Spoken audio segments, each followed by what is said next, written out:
and gentlemen, Nick Jonas and the Administration, brand new single. Now, it's tough for most 17-year-olds to hold down one job, but this guy's got two jobs. At least. One of them, he works with the Jonas Brothers, and now he's got his own solo project. Doesn't he sell surfboards, too, or is that just a rumor? He does that, too, once in a while. Maybe it's a rumor. Nick Jonas, ladies and gentlemen. Hey, welcome. Thank you for having me. How you doing, man? To set the record straight, I can't surf and I don't sell surfboards. Okay, good. just two jobs. You know those damn internet rumors. Yeah, that's crazy. That's funny, too. He's kind of kidding around, but, you know, when you say something about this guy, all of a sudden the internet will be buzzing. Did you hear what's going on? Did you hear he selling surfboards? Suddenly some surfboard shop in Ocean County is, like, selling tons of surfboards. That's right. Well, tell us what's going on, Nick. I know you're doing Letterman tonight, but you're out on tour. How's the response been so far? The response is incredible. This tour is something that's kind of been on my heart for a little while. We recorded the record back in April, and so to be able to go do this now and have this time and know that I have, not only support of the fans that have come to the shows, but also my brothers and some close family members is really amazing. That's great. What kind of conversation did you have when you sat the guys down and said, "Look, I got to go out on my own," or did they come up with it? How'd that work out?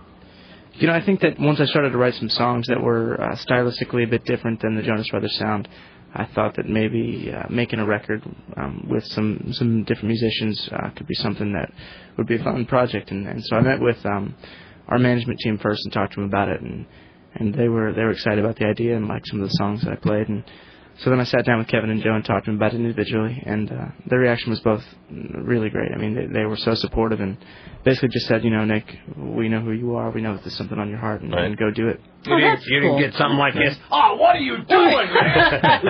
No, you're killing us. Hold him down. Well, it was an interesting conversation. I got to be honest. Going into it, I didn't know what the response would be. Yeah, but, sure. It was perfect, and it gave me the confidence I needed to go in and make the record that I was proud of when it came out. We heard that Springsteen was a big inspiration for you. Do you remember the first Bruce Springsteen song you ever heard? Well, the first time I heard about Springsteen, he was actually playing at Giants Stadium. My brothers went to the show. Unfortunately, I couldn't go that day. I was real young, but I think that just growing up in the Jersey and New York area, he's kind of such a icon and a legend. And Born in the USA is probably my favorite. And I think more than anything, it was kind of the style of the band and the way that the dynamic worked there with him up front and the band being a major part of it as well. And definitely an inspiration for me. He's a pretty good entertainer. Yeah, he's fantastic. Does a good job on there. By the way, I know you were at the big wedding. Did you cry at Kevin's wedding? I did not cry.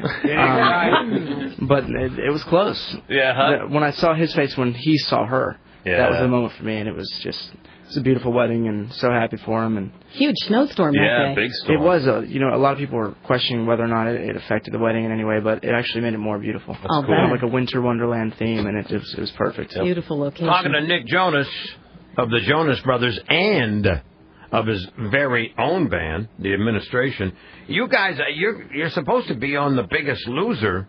Now, without giving too much away, what are you going to do? You're going to fill in for Jillian or Bob or what? Be a trainer. Actually, I was able to go visit a food bank in Texas right at the start of the tour, and basically go in and volunteer. And they do this great thing. It's called the Pound for Pound Challenge, where you pledge online and you basically commit to how much weight you're going to lose. And in doing that, with every pound you lose, they donate a pound of food to the food banks in whatever area you live in. It's an amazing thing, and basically just went out there and volunteered, kind of did my part, and it's an amazing place. And we actually live in Texas now, so I hope to be able to go back on a day off and just kind of do it, my own time. Cool. Yeah. Exactly. Well, one thing you got to say about Nick, he's not afraid to work, because you did D.C. last night, and tonight you're doing, like we said, you're doing the Letterman show, and you're also playing the Beacon Theater tonight and tomorrow night, and you're up early this morning doing this show, so... hey, the kid. That happened. To you, man. Well, still, it helps. It's still a lot of work, a lot of pressure. Put the time in.